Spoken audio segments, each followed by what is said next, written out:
Hi guys, my name is Borodante. We're all tired of drawing and painting. We all try to paint the same thing, and no one can do it very well. We want a magical button that we can press, and it will draw exactly what we want with no effort. So today I'm gonna go through several websites, some of them you guys recommended, some of them I just found online, and we're gonna see how they stack up against each other in this kind of fashion. Okay, these are too much, but they're gonna be for something that's super bad. So let's start with Vizcom AI, a shout out to designer Span for the recommendation. And it has two options. One of them is generate, but I didn't find it too cool. First it generates cars, which is I'd rather die than do that. Then concept art, which is really abstract. Again, it has its own value, but Artbreeder has it as well, but also it has pretty cool mechanics about going a bit more object-oriented, I would say. And this is a bit all over the place. And yeah, footwear, just another kind of car design. Oh, it's also coming soon, it's not available yet. Well, then we're left with cars here, and, well, they get pretty all over the place as well. I guess they just look a bit cleaner because car art is always freaking the same. So it's hard to go too abstract on that. But another option that really attracted my attention was the sketch to render. And this is really cool. So you upload any kind of sketch and it kind of tries to shade it. Also, there's an upgrade version, but I'm not paying for it to see if it works any good. But apparently it can be kind of colorful. So I collected a few of my super old sketches in here. Some of them I tried, some of them I haven't, but in a free version, you get to pretty much just create a black and white rendered version of your sketch, and you get to use it 60 times on one account. And yeah, this one turns out kind of cool. I guess it guesses the way it appears the closest to what it would be, I would say, even though I don't really know what this should be. I guess that's why it works. So a basic dude like this. Alright, so this is pretty much what mostly happens. It kind of looks like deep fried meme, pretty much. Kind of inverted a bit. So this sketch is not mine, this is literally the sketch from their demo before you get to this page. I wanted to check out if it actually works the way they show it. But then when I saw the result, it seems like it's much darker than what it was there, but overall you see it's pretty much guessing the car pretty well. It's just that it gets really dark and doesn't really choose the direction of lighting, which is a frequent problem with artists. But yeah, well, I don't have exactly the original in the original resolution and quality. I got what I got, so yeah, I guess that result was a real thing, just I think it was brighter. Now let's do this anime face that I drew many years ago. Okay, so this is a complete fail, I think. I mean, of course, I kinda confused it with some of the outlines of my construction sketch in there. It really paid a lot of attention to it. But I mean, I have a much stronger lines on the face and it's completely burned down, I don't know. And one thing I noticed, I think it needs as clean of a sketch as possible. You shouldn't have any kind of hashing on it or anything, any kind of shading, because that is interpreted kind of weird. Yeah, you see, it didn't understand that this is just a negative space in there. So yeah, it's pretty just omnidirectional AI. It's not gonna be super impressive, I think. On one hand, it requires the sketch to be pretty definitive to know what it needs to go for, but on the other hand, no hashing or any kind of even hint on actual shading. Should be just outlines. I guess, I don't know. The only thing that worked kind of well was this thing. It's kind of cool, but really if you go and I guess you can start working with it, but really it's obviously not a final product, it's just... So yeah, I'd put Vizcom, I mean, honestly, not higher than E, because it didn't really bring any kind of, really good result that would really save your time in any of the directions. It seems to work pretty well with cars generally, especially here. And, well, concept art thing is kind of cool, but really it's just a base for concept art and then you work from it. And I expect pretty much any website being able to create this kind of stuff for you. So yeah, I don't think it's like super valuable. Before we continue, this channel sponsor WingFox has a really awesome course about creating cinemagraphs. I think this is a very interesting and impressive type of art, of creating like photos that have certain living parts in them that are looping in an infinite action. It can be really cool for like web design or app design. I think it would be really awesome to apply that kind of stuff in there. And yeah, it's a super clean, interesting, and like aesthetic type of art. And your lecturer is a professional photographer, and he will get you through the whole process, starting with gathering your photos, putting them all together into a composition, and actually getting through with it using Photoshop and After Effects, finishing it with color grading to get a high quality, polished, and impressive result. So if any of you guys are interested in how to create cinemagraphs, this course is just $19 before it's fully released, so you can get it right now through the affiliate link in the description. So next one is AutoDraw.com, and it pretty much creates clip art based on your doodling. While it's not exactly what we usually expect to see from AI, what's cool about it is that it pretty much just recognizes your shapes and gives you these basic shapes right here. So you just press a button and you got it. A spiral, it doesn't understand. I wonder if it's confused with the star as well. Should it be? Okay, it defined a snail now. Oh my god. And then you can pretty much move around these parts of your composition and, you know, have something going on. Well, again, it's not super impressive as a tool for artists that would create something, you know, full color or whatever with shading and everything. I think it's maybe a lot more useful than many other things out there. There you go. So yeah, this is pretty cool.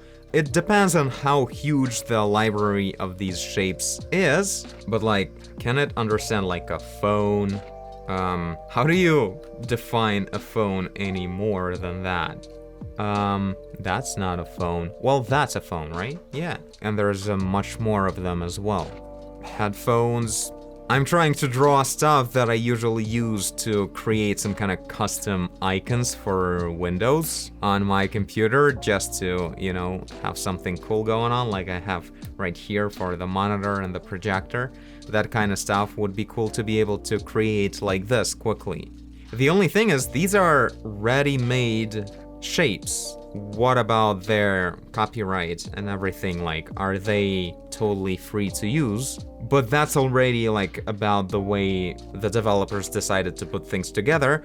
Generally, the idea, the technical part of it, I think it's really cool, just in terms of that it's really fast and maybe actually useful. AutoDraw goes maybe to B even, like it's not exactly mind-blowing, but it's actually a useful tool. Next one is Instapainting. Pretty much you upload a photo and you get an artwork. Now this example right here is incredibly impressive. I wonder if we'll be able to get something like that. Okay, let's try this photo of an exotic bird I took a couple of weeks ago. So now I'm choosing the style. Let's try this one. Whoa, that's cool looking. Holy crap, that's really good. I love the red eye. Man, this is a really impressive result. This one is not as cool, but still pretty good. What about this one? I mean, when you're applying this kind of style, you're asking for a weird result. Okay, this is kind of boring. It really depends on what kind of composition you apply to a certain style. Not all styles work with all shapes. I love how there was no, like, you have to register or anything, or pay for it. Not rushing, though. Wow, it's taking a while. I think it broke. Is it trying to imagine a nude bird descending a staircase? Okay, it did good. I'm liking this one. It still feels a bit like, you know, a filter applied, but I mean, it's pretty good looking. It's not exactly like just a filter. But this is so good. I'm really loving this one. Alright, let's try a photo of me catching very strong wind with my oversized Boro t-shirt. Check out the merch in the Boro store, the link in the description. So this one could use, what about this? Like, this one usually looks like a good idea, but really, yeah, it doesn't really work that well. What about this? I feel like something flat would work cool, but it might not really, oh my god, not really do it justice. But I can see what it was going for, like these lines. Like, this is a very random photo, of course. Yeah, this seems to be my favorite filter, like flower market is looking really cool. My beard is like red, that's weird, but other than that, it's pretty awesome. Anyway, it doesn't seem like it will share a lot of bandwidth for my freebies, but Instapainting so far goes like, I can't say it's the best, but Instapainting, I think it goes at A tier for now at least, unless I find something that's actually much better. Especially if we talk about like flower market filter, it's just so cool. What I really like is that actually nothing is standing in the way of you just uploading any kind of drawing or painting of yours and changing it. Okay, maybe not drawing. What about the zombie face I did a long time ago? Let's do flower market on that. Alright, that's pretty cool. So yeah, fully shaded artwork gets a pretty cool look, and apparently you also have an option to fade between the original and what you're doing, but it's just a simple opacity fade and that's it. I mean, it's nice as there. So yeah, I'm gonna keep it at that. Interesting how they all have just black and white logos.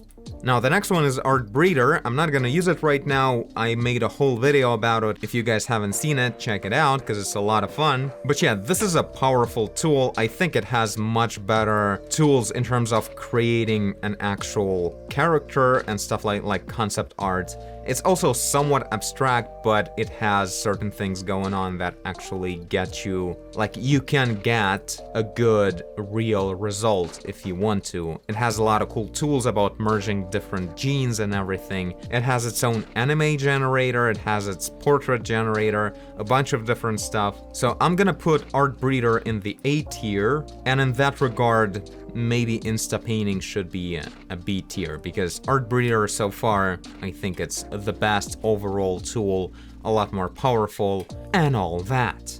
Okay, next one is called Quick Draw, a game where a neural net tries to guess what you're drawing. Also, it's a part of experiments with Google. So apparently in here, it literally just tells you what you're drawing. I see moon. Oh my god, or circle. It speaks. Or blueberry. Or watermelon. I forgot what I'm drawing. It's teapot. Hey, I didn't draw a teapot. You knew what I was going to draw. It feels like I'm just teaching an AI network. A whale. I see spoon. Or pond. Or baseball bat. Or submarine. Oh, I know, it's whale. I don't like this one. This one goes at the very bottom.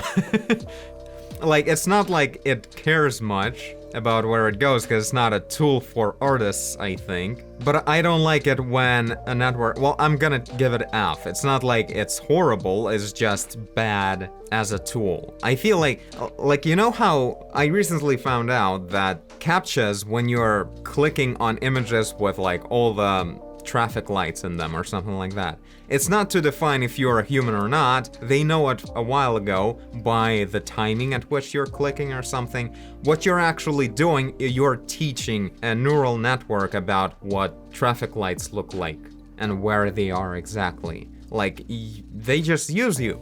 And this thing does the same thing for sure. I mean, it's not like it's horrible or anything. Like, it's a win-win. They define if you're human or not, but also you're training a network, I guess, but no one asked me. Okay, another experiment with Google. Another way to teach a neural network. Draw together with a neural network. Okay, I'm drawing any shape. Oh my god, what is it doing? It's giving me like ideas? This is so weird. A spider. Okay, so I choose it in here. So it was windmill initially, and then it figures out how to complete my drawing. That's cool. I mean, it draws like a mentally challenged child, but I guess it's a fun start. Butterfly. There. Wow, it's like an annoying friend that you start drawing and he's like, I know, let me do it. I mean, I think this is more fun. It's probably also learning from me a lot. I really feel like Google doesn't do anything that wouldn't benefit their neural god, but I think this is a bit better. Let's put it next to Vizcom, I guess, as in, it kinda does an interesting thing, but both of them are not really usable. Okay, this one is called Cartoonify. Turn a photo into a cartoon with a neural network. Okay, so doesn't seem very useful as well. Let's see what it'll do to the bird. Does that have anything to do with my photo? Cap wing? So we're on a website called Cap Wing now. I guess it's never seen a bird like that before. What about an anime head? Oh my god. Okay, I'm seeing a face, I think. Yeah, it has a long way to go. I don't know, I'm not gonna even include it, it's kinda lame. Now, next one I actually can't try because I don't have a freaking RTX graphics card, but I definitely want to give an A tier to NVIDIA's Canvas app, because this is like the best tool out there. If you have an RTX graphics card, download this right now and give it a good try. This is so awesome. You choose different colors like this. You choose like different types of things that you draw, and it like gives you a different color, and you just draw in this simplified shape, or you can actually draw on this generated photo, and you actually get the completely realistic final image where things exactly go the way you chose them to be. And then you choose different styles, like different, weather or time of day and stuff like that. So this is a really awesome tool. So this guy goes right here as well. I think it's definitely fair to have Artbreeder in here as well. First of all, it's available to anyone right on the website. Secondly, it has much more different tools and you can create all kinds of stuff. But NVIDIA Canvas is a much more of a specific tool for an artist where you can create literally anything very specifically. So that's awesome in its own way. Okay, next one is this NightCafe AI art generator. Oh, it has text to image. It's beta, but let's see. Your text. A guy on a bike next to a river. Create. Okay, that doesn't look like a guy on a bike if you ask me. View creation. Maybe it's not a full thing? I think it is. Okay, let's do another one. I don't know. Well, let's do something simpler. A bird in the sky. In the cloudy sky. Oh, a guy on a bike next to a river. Looks like this.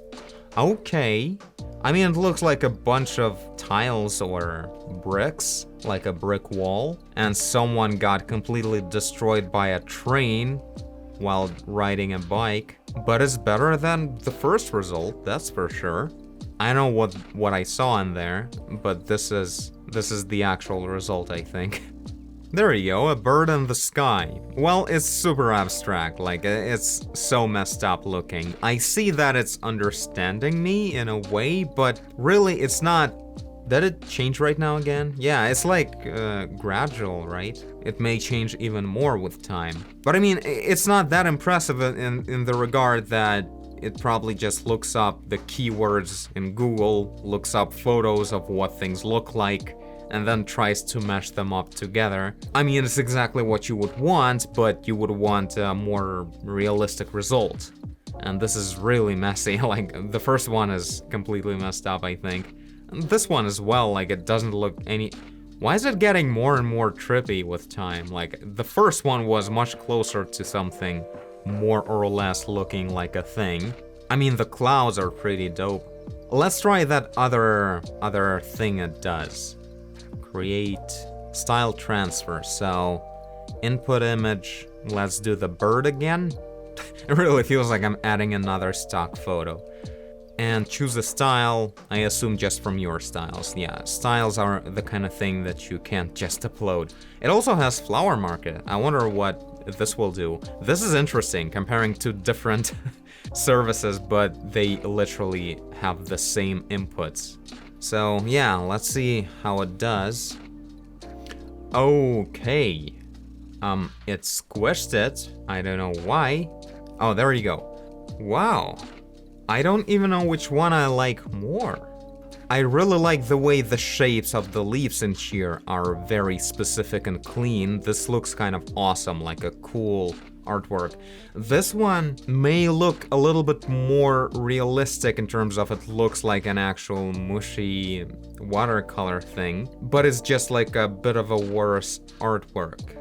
Maybe. But each one of these has their own strong sides, like the head of the bird. I think it's looking kind of more awesome in here. And if we talk about, you know, having a good focal point, in here the bird is the main thing, and it's like the highest contrast, the cleanest shape, and everything else is like supporting it. In here it's like a bit all over the place, so in that regard this one is better. But in here, generally, I just like the way details work. I think it's really cool looking. But overall, I'm really impressed with this particular filter. It's so cool, flower or whatever. Okay, I'm out of credits already, so that's about it. That takes away a few points from this thing. I could play around for a while in the Instapainting, trying all kinds of stuff, and this one already asks for money. So NightCafe goes probably to C tier. It's pretty close in terms of transferring styles. I guess I had no chance to try other styles, but generally Instapainting has like more things that actually work, like at least it can generate some kind of cars or abstract characters. And NightCafe does this thing with generating artwork from text, but like the result is really not impressive so far. Okay, we start with an example right away. Man, there's so many tools online right now with AI, it's so cool. Really, I feel like I haven't even made a dent in the whole thing, like there's so much of them. And some of them like have so many tools inside as well, like it's crazy how many of them there are. Of course, they're probably a huge moneymaker right now or whatever. So yeah, this is it. This is my look at some of the AI websites. That's how things are. Really a lot of stuff going on. I don't know, there's so much stuff I had no idea. But yeah, I guess this is it. Thank you guys for watching and I'll see you in the next video. Bye! What's also cool in Photoshop is if you just use liquify on a photo with a face, you have this face tool. It totally immediately recognizes it and you can do all kinds of stuff right there immediately. So this is the kind of stuff, I'm pretty sure it uses like a neural filter to recognize a face and like its specific features and everything pretty precisely. And it's the kind of, you know, smart way to make it a useful tool, not just something that goes above its own head. I'm trying to say is that it's not just about how smart the AI is, but also how exactly you use it, what kind of tool you develop with it. In many cases, it's more important than the network itself.